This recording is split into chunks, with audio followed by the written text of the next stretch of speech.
please join me in welcoming our County Administrator, Lynn Sturkie.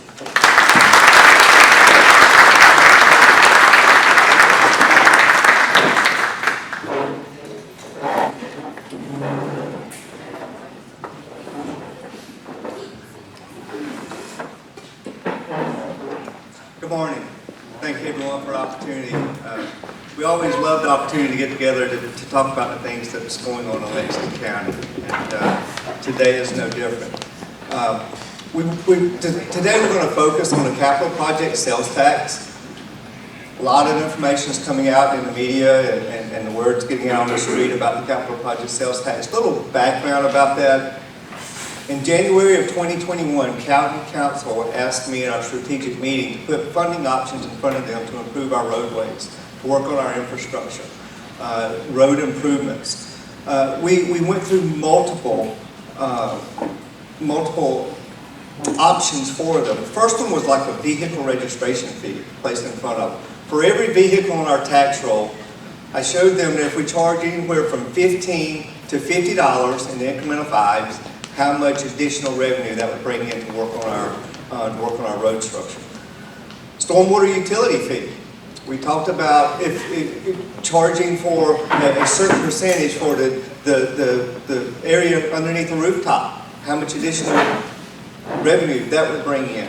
And a transportation tax. We talked about that as well, but did you know that Lexington County cannot have a transportation tax?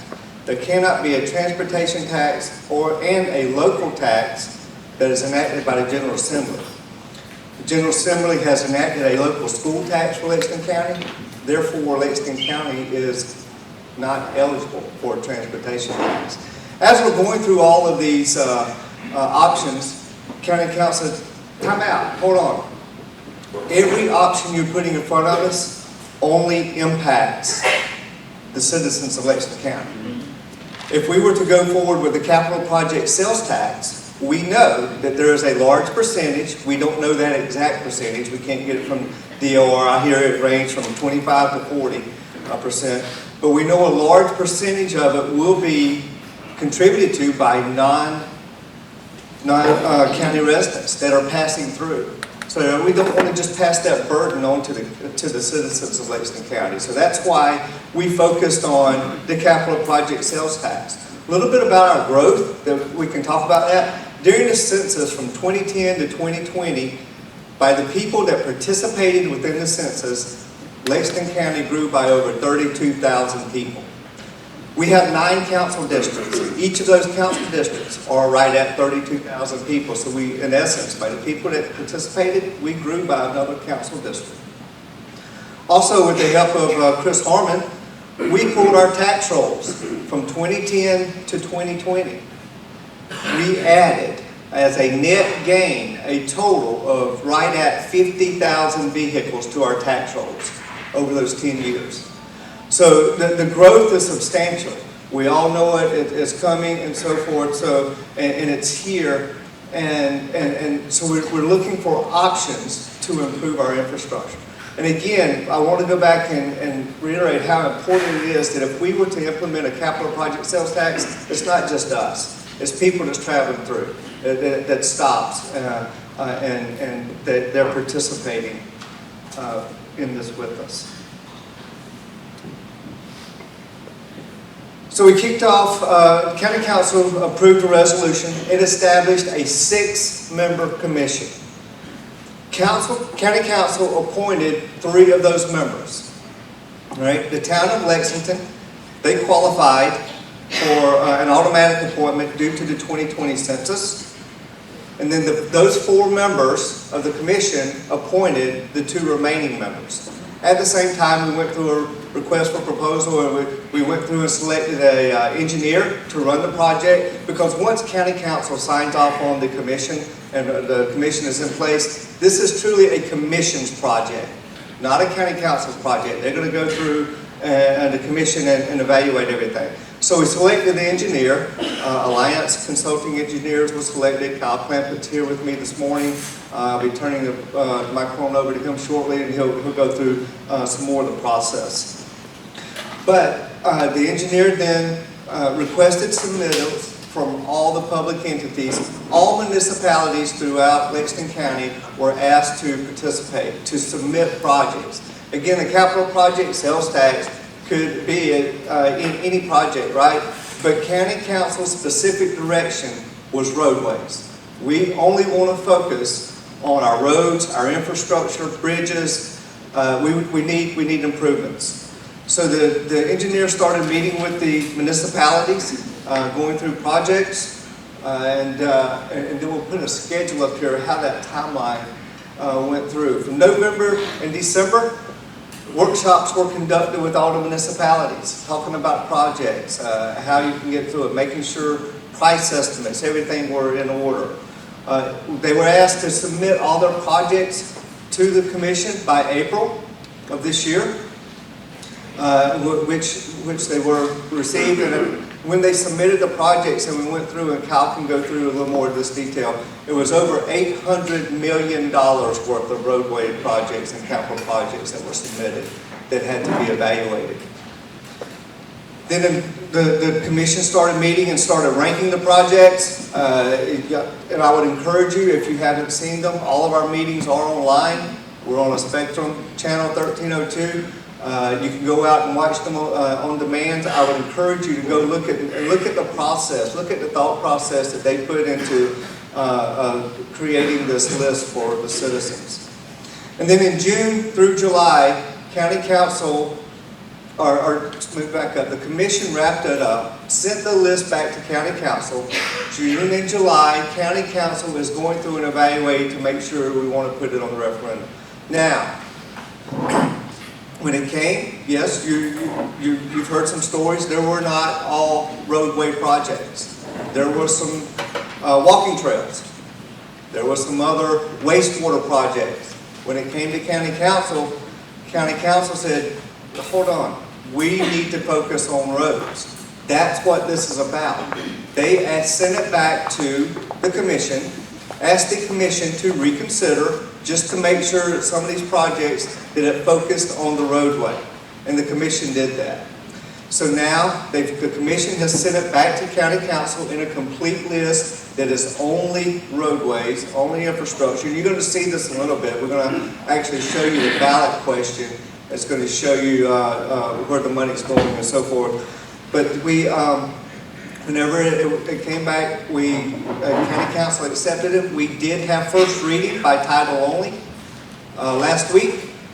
July 12th, we're going to have a special called council meeting to have a public hearing and second reading.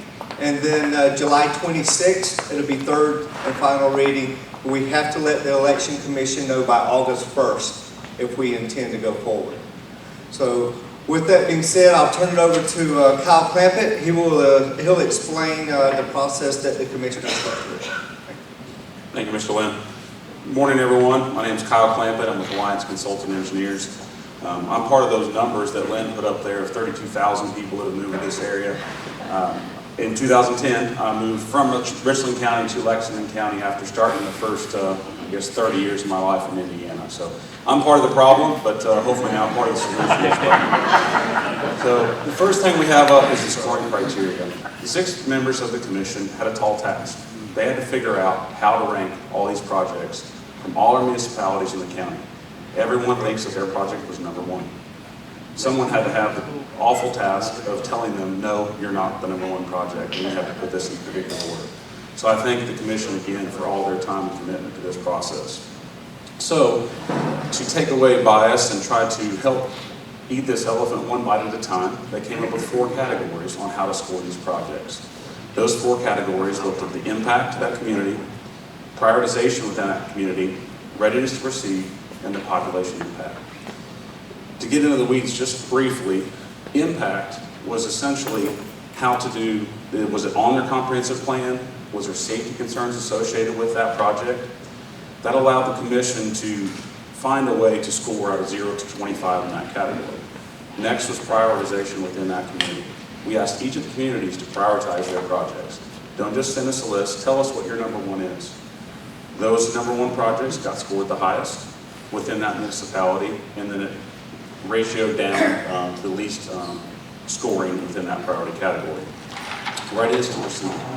It's important if this does pass, we need to see progress immediately.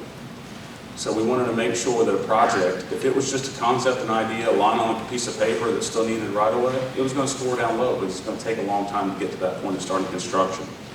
So instead, the higher priority projects were the ones that if you had plans already ready, if you've even bid the project already, permits are in hand, that was going to help you to move that much faster. Lastly is population. You might say, well, that's not fair to some of our smaller communities, so what we did was a ratio within that community. So it was essentially the more people it impacted in that community divided by the population of that community allowed it to score the highest point. And that's how we developed the information list. This information list has 120 projects listed on it, totaling around $639 million. We anticipate the penny would generate around $536 million over 8 years. We do have additional projects on there in case the penny overperforms, because this county is growing, because it is a great place to live. I know I'm biased, but I do feel like it's a great place to live. You can see that from the people that are here in this room today. You're taking time away from your offices, and I know everyone's extremely busy right now, but to learn and inform yourself. And I think that's what the key word today is: inform. We want to inform people from now until November of what's on the list. It's up to them to decide what they want to do, but the key is information. And that's what this list provides. It provides information on the name of the project, the location of that project. That location is also within which council district, which municipality it represents, and some of the individual roads that list the actual road itself. This isn't the only place that you can find that information I'll talk about next, but the other information is on there. It lists the sponsor rank and the total cost of the project. The key point is the total cost of that project is the maximum that project can have. So what we have is avenues for if that project comes in over budget, as we've all experienced, no matter what we're doing, whether we're going to the grocery store or what we're purchasing right now, sometimes those costs overrun a little bit. So what we've allowed is the avenue that the resolution allows is that municipality can reduce the scope of their project. They can choose to find other funding sources, and we encourage that. Find other grant funding sources. We all know there's lots of funding information coming from both the federal and the state level to find ways to supplement these projects. So we don't want folks to use 100% of the funding from the penny. Find other avenues so we can grow this and impact even more of our community. So next up is the ballot itself. As we all come to November, we've all complained on how short the voter lines are, how quick we wish it took longer to vote, right? Come November. So unfortunately, we're not going to make that problem any worse. We're going to try to make it quick and efficient. So this is the form of ballot you're going to see in November. Simple, short question. The key to that is we need to inform folks before the day of the election. So that's what we're here today about, and that's what we're here from now until November, is to be available to answer information. But it's a simple question of yes or no. Do you want to support these 4 categories that are up here? We've broken it down into roadway improvements, intersection improvements, paving of dirt roads, and bridge projects. They total right here, you can see $536 million. Again, the penny doesn't stop at that 536, that's just a projection. So that's why we have those additional projects 116 through 120 in the event of an overrun, that there is projects already named and funded. Now we talk about how to get that information out there. There is going to be a website available because the information sheet doesn't tell the entire story. We want to give you a synopsis, and that way if you want to dive in deeper, you can. And you can do that on the website. There'll be a direct link from the county's website to the Capital Project Sales Tax website. We anticipate that being live into June, early July. We're going to kind of wait until that third resolution or third reading actually passes. If it does, then we would go live about that time. What you can do on this is you can actually click by district. You can click to the actual individual project, find out the information, see the maps, see the cost estimates on how we got to these numbers to inform the citizens of this county so they can make the proper decision that best suits them come November.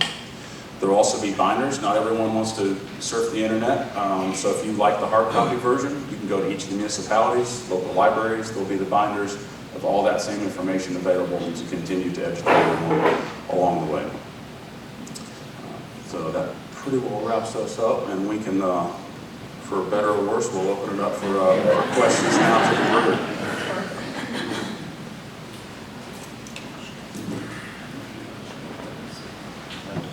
Yeah, we have, the first hand was up in the back, and then we'll get you. Yes, sir. Who's going to manage the money and stuff if this passes on this penny? Great.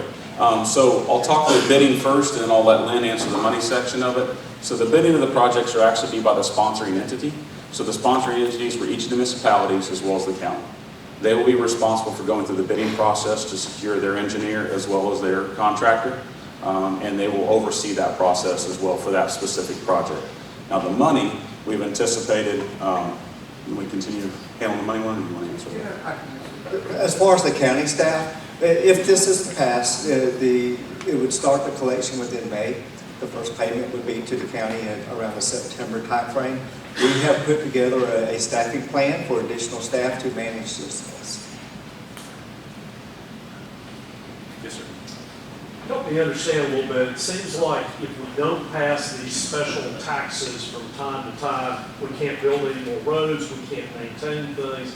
How do we get to a situation where our regular tax base is not sufficient for the things that we expect government to do, and each time we've got to increase and pass special taxes? Well, great question. We have right now, the county council is passing a $250 million budget, right? $250 million. Of that, 71% of that goes to 5 departments: fire, EMS, law, 911, and public works. The way we're growing and continue growing is just the funding with the taxes that we have just does not keep up with the demand. And that's why we're looking at this approach. And just as a follow-up to Harry's comment, can you comment about the number of other counties that are utilizing similar programs like capital project sales tax to fund initiatives? Again, we're about the only county within the area, within the Millings area, that does not have a penny to support the roads and so forth. Can you add?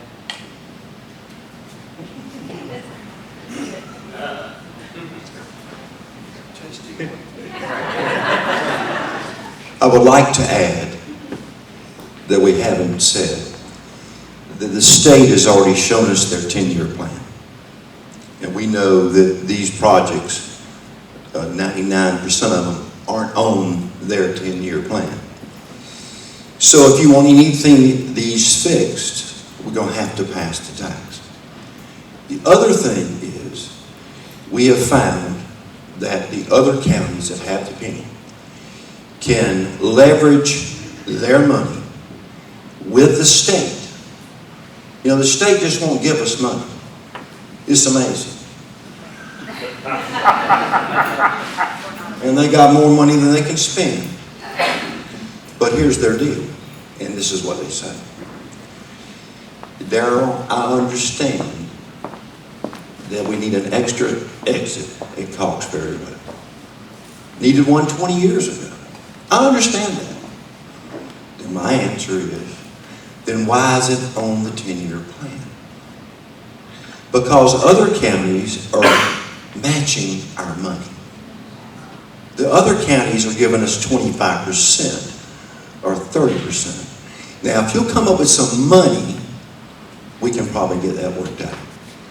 And Joe Mondo's in the back, and Lynn Sturkie's here, and they can't say that, but I can. They have a gun to your head, and that's how they operate. They play poker with 5 aces. And you can get frustrated and you can bang your head against the wall, which I did for 4 years. And then you realize, ain't a damn thing you can do about it. You play ball their way or you don't get it done. Now we can make it mushy, mushy, slushy, slushy. These are the facts. And I believe in the facts. So we don't need to complain about roads. If this does not pass, I don't want another road phone call as long as I live. Because I can't do anything about it. I hear your complaints about Old Cherokee. I hear about the intersections. This is my district right here. I came to this meeting because I represent this district. You people. I get your phone calls. I can do nothing about it. It took me 2 years to get a stoplight out on Charter Oak and a turning lane repaved. 2 years. So I promised myself I wouldn't say anything, Lynn. Lord forgive me. But I really enjoy representing you guys. And I mean that from the bottom of my heart. I like solving problems. But I can't solve your problem without your help. And I can promise you, if we pass this penny, I'm going to be like a thorn in their heel. I'm already a thorn in their heel. But this time it's going to be an infected thorn in their heel. Because once we pass this penny, then I'm going to be living at the highway department trying to get matching money. Thank you. Other questions? Yeah, I have one. You preached at the choir here, Carol, I appreciate what you said, I totally agree with you. What about the people in Lexington County that are not here in Lexington? And many of them. Y'all have some kind of grassroots plan, strategy to go out in the community and speak to that? Yes, sir. I think great question, Mayor Halfaker. Appreciate your time being here today. So that's what the goal is between now and November. This isn't the only meeting that we're speaking at. We're willing to come and speak wherever we're invited throughout the county. But I think we're also going to have to allow the private sector to help pass that. There's an important designation that we need to mention is no public funds can be used towards promoting this penny. It's a fine line when it's distribution of information versus promoting. So the private sector is what's going to be needed to get out there and be the voices. I mean, I've already had several conversations within my neighborhood of people that didn't understand what this was about and then explain to them where on their route to work that this penny is going to be impacting. Changed some of their minds, others it didn't. But I think that's what it's about. That's what I said earlier. It's all about information, getting that information out there. I have my opinion on what I feel we need for the penny, but my goal is just to inform folks so they can make that decision themselves. So this is an open invitation. Anyone can call me anytime. We can come speak. We want to share the information about this process to get it out there. But it's going to need the chambers. It's going to need the private sector to get out there and get the information out. Yes. Let's let Miss go. It was a tie, so we'll give it to the lady. Okay, And then we thank go. you. So my question goes to delivery method. Is it anticipated that these projects would be delivered via design build bid or design build? Great question. Great question. So it'll be up to the procurement of each of the sponsoring entities to determine that. My assumption would be it'll be a combination thereof. But I don't want to speak for the procurement offices. I will say in the past, just to speak from the county, typically it's a design, bid, build, as opposed to a design build process. But some of the repaving projects are probably going to be more of a design build versus some of the new construction is likely going to be a design, bid, build. And then Sturkie. Sure, and this may be part of the same question, but we live with I-20 every day. And my understanding is that project currently is about 4 years behind completion. So we have individual entities who are asking for this money, a process to approve them for and prioritize. Is there any part of the process that kind of says, well, listen, if you accept our penny tax money, putting a timeline requirement in there and making sure that they're adhering to a complete project in a timely fashion? I don't believe there's a timeline commitment on there. Right now, the only timeline is associated with the ranking of the projects. Those are funded based on when the funds come in. So each quarter, as Mr. Lynn mentioned, May is when this would go into effect. So we would anticipate a payment coming in October. So each quarter as it comes in, you work your way down the list from projects 1 through 120 as they get funded. It's up to the municipality. If they want to start earlier, they can. But they just can't get reimbursement through the county until that funding is available. But there's not a requirement of they have to have it done in a certain amount of time. But the resolution does allow the verbiage that if a project is slowing down, Project 4 isn't waiting on Project 3 to get finished. It's only waiting on the funds to become available. Yes, sir. In this listing, is there consideration for monies that'll have to be expended for utility line relocations like water and sewer lines? I know with the state, there's some laws with that affects us and something sewer different from water, and that could be significant costs that would then have to be passed back to our regulators.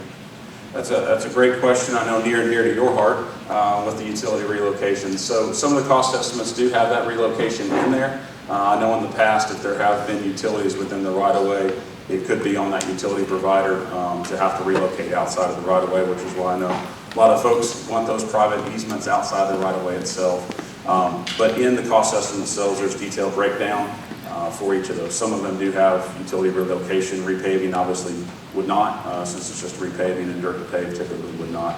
But some of our larger projects do have provisions in there for some utilities, but would not be all inclusive of everything within the right-of-way itself. Yes, sir.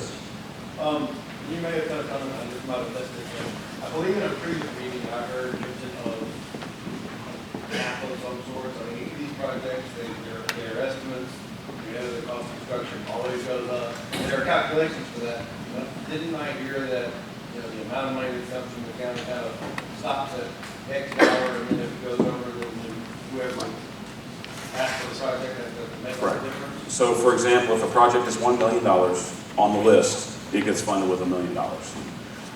The only provisions that would be away with that is if the project comes in at 1.2, either that sponsoring entity needs to come up with that additional $200,000, reduce the project scope, or find other grant funding sources. I think that's important, that there's some accountability there as well. Yes, sir. Or do what I said. Go to the state and ask for it, or to the COG. The COG has a transportation plan, which I'm the board of directors of. We're starting to add as many of these projects that we have on the COG. And an important point is that if it is an overrun, it is not being passed on to the citizens of Lexington County. That's a great point. Any other questions? Well, we thank you for the opportunity. Oh, sorry? I got one more. Will the penny sales tax go away, or is it going to be a lifetime? Because taxes never seem to go down once they're implemented. I'm just curious. We'll know that in 8 years if it passes this time. It can be renewed, so forth. There are other counties that are on their second, third penny. We do not know. I can't predict right now. It's an 8-year commitment if it is to pass, and then it would be reevaluated. Okay. The voters would have to pass that again. Again, thank you for the opportunity.